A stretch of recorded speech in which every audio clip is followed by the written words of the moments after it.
सभी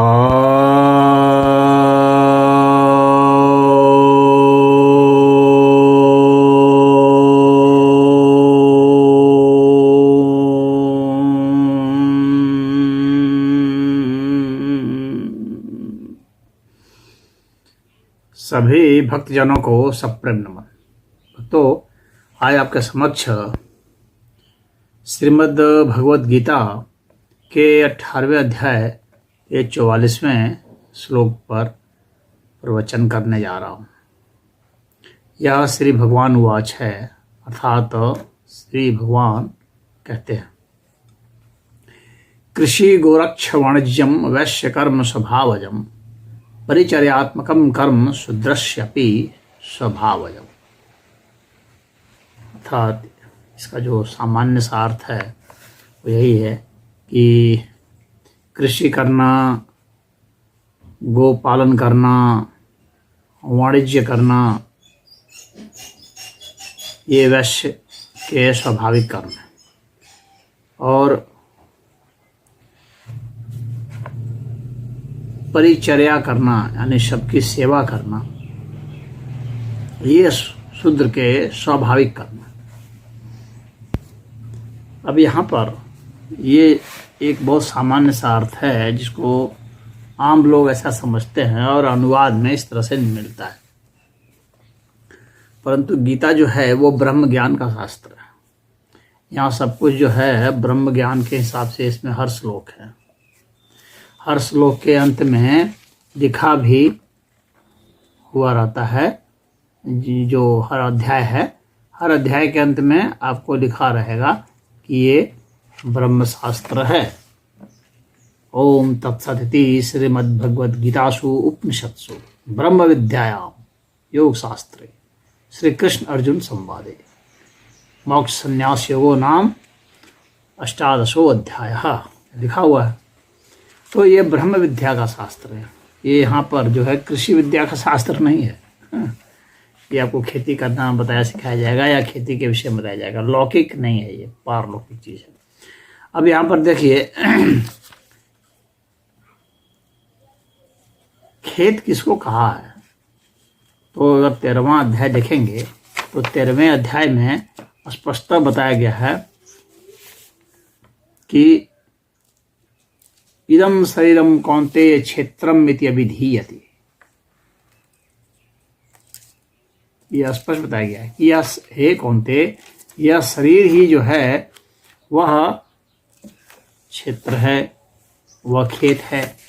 इस शरीर को ही खेत कहा गया है, किसी अन्य को नहीं कहा गया। ये भौतिक जमीन को नहीं कहा गया। यहाँ पर जो है वास्तविक जमीन, यहाँ पर शरीर को कहा गया है। तो 13वां अध्याय का जो पहला श्लोक है वही बताता है, इदं शरीरम कौन्तेय क्षेत्रम इति विधीयते एतद्यो वेति तम प्राहु क्षेत्रज्ञ इति तद्विदः। अर्थात जो विद्वान है वे जानते हैं, यानी जो इसके रहस्य को जानते हैं, मर्म को जानते हैं, वे यह जानते हैं कि यह जो शरीर है, यह शरीर ही वह खेत है जिसमें आपको खेती करनी है, कोई और कहीं और खेत नहीं है। तो इस शरीर में ही आपको खेती करनी है। तो शरीर में खेती क्या करेंगे?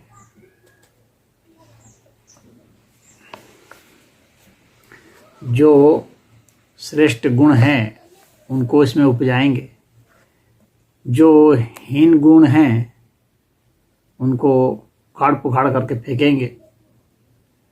तो यहाँ श्रेष्ठ गुणों का रोपण करना है, उन्हीं को उपजाना है। और गोरक्ष, गो की रक्षा। तो यहाँ गो से उस गाय से मतलब नहीं है। कुछ लोग समझते हैं गो से गाय से, नहीं। गो कहा गया है वाणी को, घी भी कहते हैं वाणी को। गो जो है दिव्य किरणों को भी कहते हैं। तो जो आध्यात्मिक जो किरणें हैं, आध्यात्मिक जो रश्मियाँ हैं, उनको उनका पालन पोषण करना है, उनको बढ़ाना है, उनको उपजाना है। खेती में किसको उपजाना है? आध्यात्मिक किरणों को।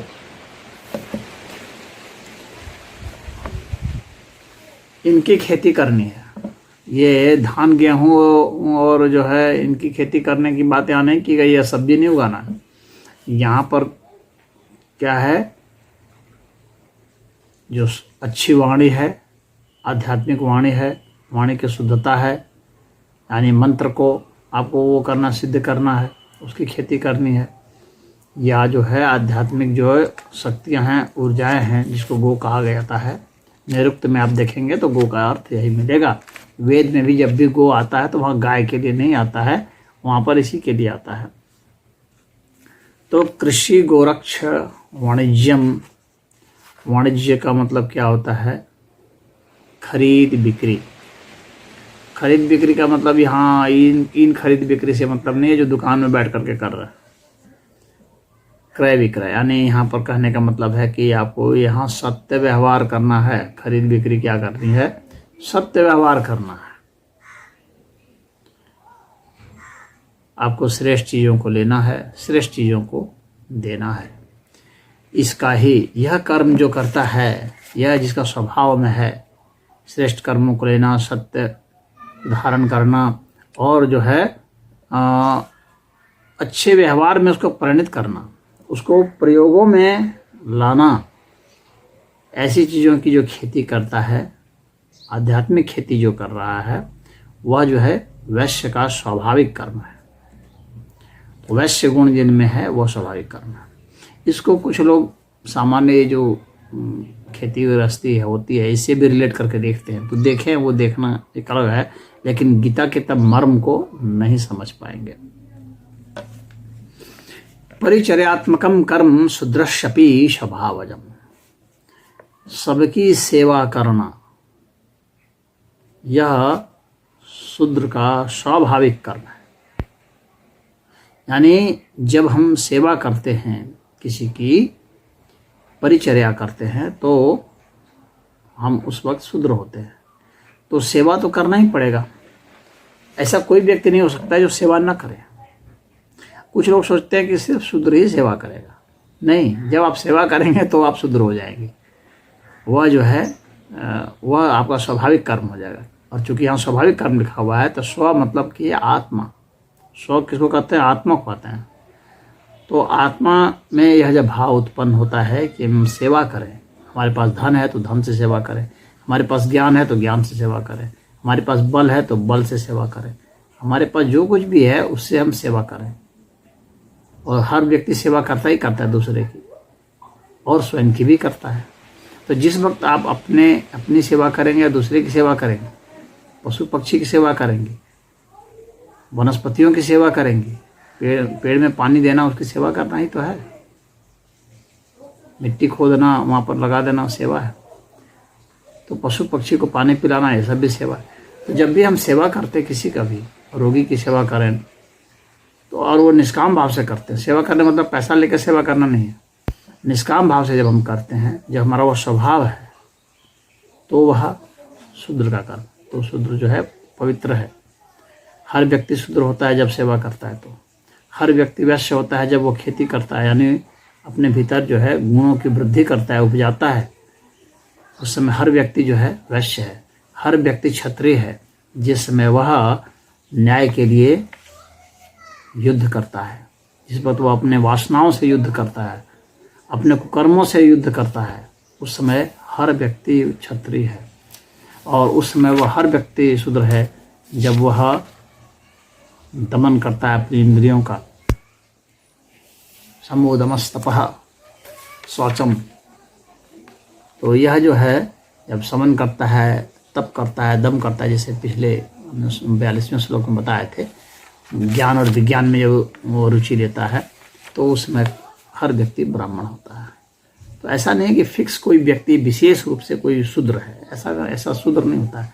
हमारी वह अवस्था शूद्र है जिसमें हम वैसा कर्म करते हैं, न कि व्यक्ति शूद्र है, न कि व्यक्ति क्षत्रिय। व्यक्ति क्षत्रिय नहीं होता है, उसका वह कर्म क्षत्रिय होता है। जिस समय वह ऐसा कर्म कर रहा होता है, उस वक्त उसको क्षत्रिय कह सकते हैं आप। यानी क्षत्रिय जो है वह भाव है, स्वभाव। यहाँ पर इसलिए स्वभाव लिखा हुआ है। तो वह आपका भाव है। उस समय जब वह ऐसा कर रहे होते हैं तो आप उस समय वह होते हैं। यहाँ पर यह मतलब है, लेकिन कुछ लोग ऐसे क्या करते हैं कि कुछ लोग किसी को विशेष रूप से फिक्स कर दिए कि यह तो शूद्र है, स्थायी शूद्र है, या तो वैश्य है, अस्थाई वैश्य है, या तो ब्राह्मण है, अस्थाई ब्राह्मण है। ऐसा कोई होता ही नहीं ब्राह्मण। कोई दुनिया में ऐसा ब्राह्मण नहीं हुआ जो कि शूद्र न हो। हर व्यक्ति इन सभी वर्णों से गुजरता है, और जब इन वर्णों से भिन्न भी रहता है तो वर्ण बाह्य उसको कहा जाता है।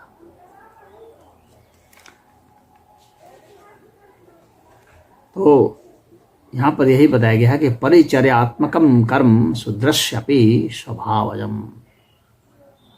यह भाव है स्व का, किस आत्मा का भाव है। कब?